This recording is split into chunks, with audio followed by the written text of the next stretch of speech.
What if I told you that a single stroke on a government map erased an identity centuries years old? What if your name, your ancestors, your deities, your festivals are all real, but your identity denied, silenced, and probably even forgotten? Welcome to the story of the Igbo people outside the Southeast, caught in a crisis, not of culture, but of cartography. A system where people are grouped into different geopolitical zones and states, created by General Yakubu Gowon in 1967 to reduce the strength and unity of the Igbo people. In the publication that announced the creation of these states, he said, and I quote, "If the Igbos decide to go, we will create the core states." The core states were meant to represent Calabar, Ogoja, and Rivers State. Subsequently, states like Midwestern states and later Bender states, where you now have Delta State and Edo states, were created. These states have indigenous Igbo people in them who are now today caught with what is described as the worst case of identity crisis ever seen anywhere in the world. This isn't just about ethnicity. It is about identity. It is about history. It is about the culture of a people about to be annihilated and erased from the face and history of mankind. How can a man whose surnames and the names of his generations before him are Igbo, the culture Igbo, deny fully his or her Igbo identity? You will hear names like, I am Delta Igbo, I am Rivers Igbo, if there is even anything like that. There is no such nomenclature. You are either Igbo or you are not, and there is no such descriptions as mainstream Igbo. People outside the Igbo origin should not be the ones dictating for us who we are. How can a man who is a Yoruba man tell you you are not mainstream Igbo or that you are mainstream Igbo? There is no such thing as mainstream or non-mainstream in Igbo parlance. What we have is Igbo, Olu Nandeda, representing those who are in the other side of the river Niger and those who are not. There is no such thing as mainstream or not mainstream. So, these nomenclatures that we don't have in other ethnicities, we don't have mainstream Yoruba, we don't have mainstream Hausa, we don't even have mainstream Benin. How can we then say that these are the mainstream Igbos because of state creation?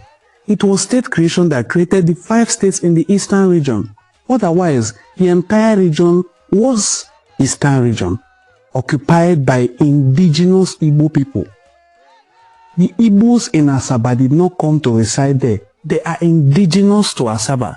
The Igbo people in Ubuluku are not visitors. They are indigenous. The Igbo people in Edo State are indigenous to Edo State.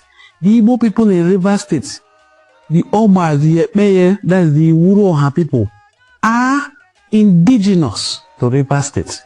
They are not visitors. So, it is wrong to refer them as Rivers Igbos. Just like the Igbos in Midwest have suffered from 4 different nomenclatures of Western Igbos, Midwestern Igbos, Bender Igbos, are now called Delta Igbos. The Igbo has been consistent. Why not do away with the preface? Igbo is Igbo. There is no such thing as mainstream Igbo, marginalized Igbo, non-marginalized Igbo. Of course, the entire Igbo people are marginalized people. So Igbo bụ Igbo. Igbo bụ ofu. Onwere Igbo ka ibe. Onwere Igbo abanye ibe ụkwụ.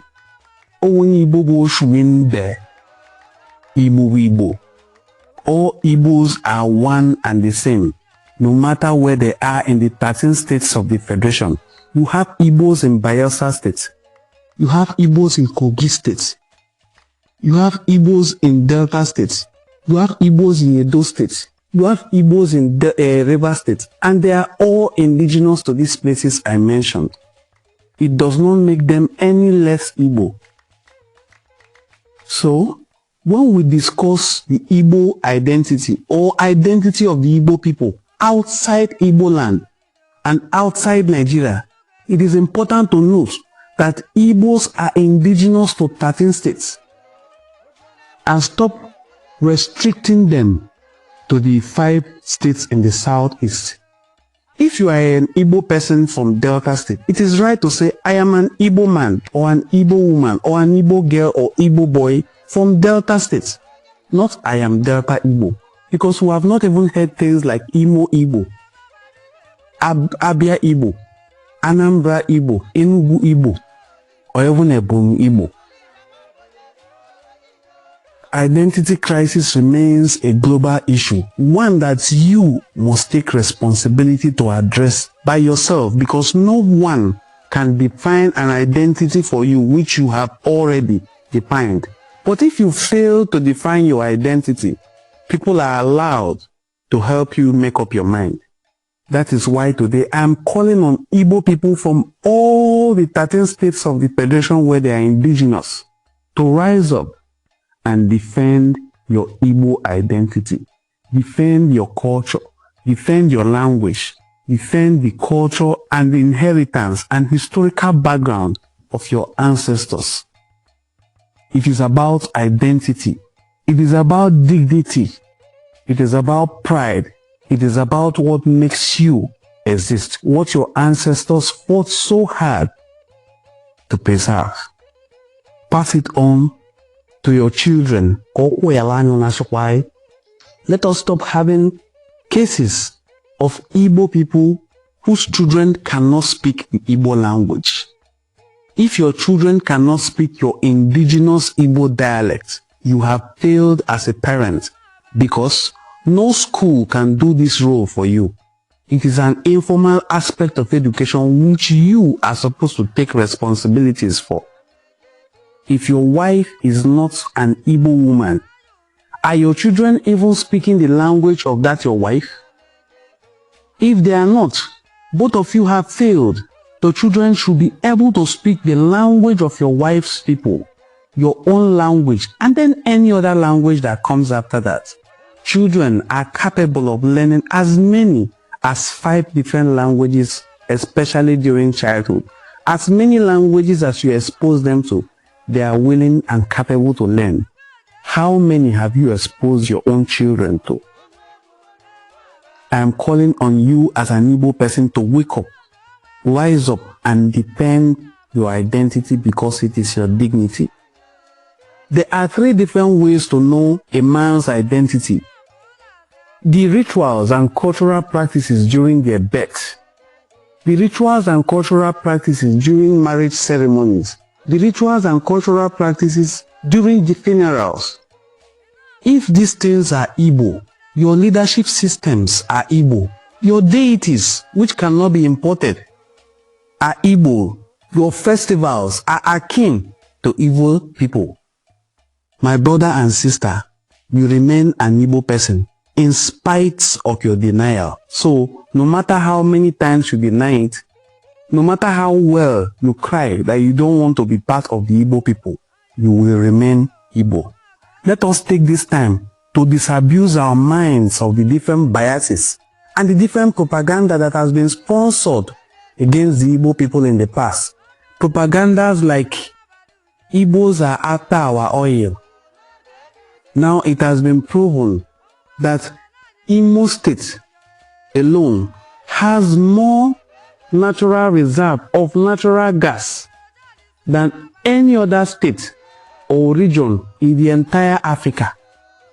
Now I know that if General Yakubu Gowon had known that there is this reserve of natural gas in Imo State, he would have carved that part into River State because of the hatred for Igbo people. But Chukwu Okike Abiama did not allow him to do so. So, the bias and the lies that Igbos are after our oil has been defeated. What is now the new bias? Oh, Igbos don't have land. They are coming to take our land. No one is coming to relocate Asaba to Imo. No one is coming to move Port Harcourt away from where it is originally located, down to Enugu. No one. Your lands remain where they are and can be developed, just like Lagos State is where it is. And our Igbo brothers are foolishly detribalized. In the words of my brother, the tribes, Amadi, our Igbo brothers who are foolishly detribalized are developing these areas in a very fast pace. I wish we can bring that same energy down home and develop our homeland. I'm using this opportunity to call on you as an Igbo person to take responsibility in promoting your Igbo culture and heritage. Thank you for watching our video. Kindly scroll through our channel, find more interesting videos to watch, and do have a very pleasant time. God bless you.